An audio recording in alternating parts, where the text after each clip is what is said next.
let me tell you a story.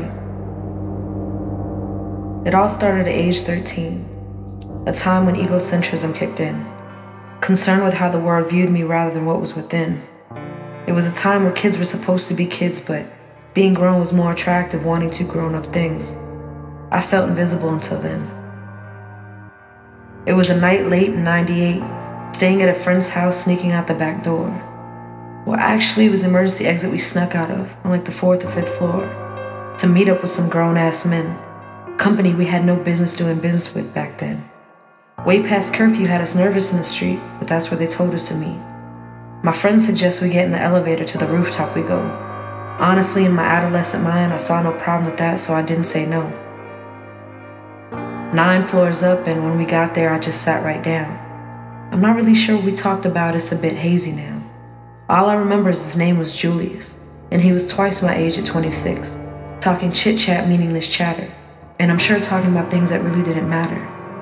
He was all in my ear telling me he wanted me.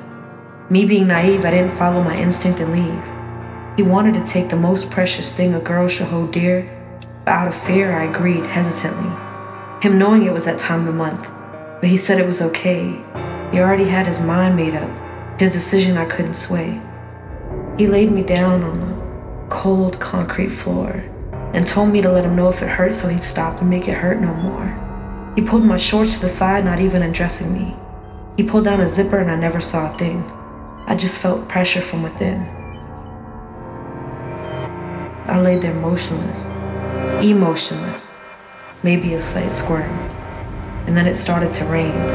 I look back now and realize the universe was just crying for my pain, rinsing the sadness from my soul, not knowing those few minutes would create a hole, a big gaping hole in my heart that I'd have to deal with alone. Maybe would have fought harder if I would have known then, but I now know. Tick-tock went the clock. It almost felt like time had stopped. He got up and rinsed his hands in the puddle, while I laid there, disconnected, emotions all muddled. I sat up and fixed myself, not really sure how to feel. All I could do with these feelings is deal. The night was over just like that.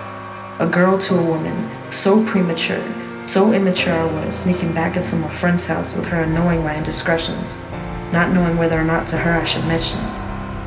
We got back inside and I sat down on the bed, thoughts swirling round and round in my head, swirling round and round in my head.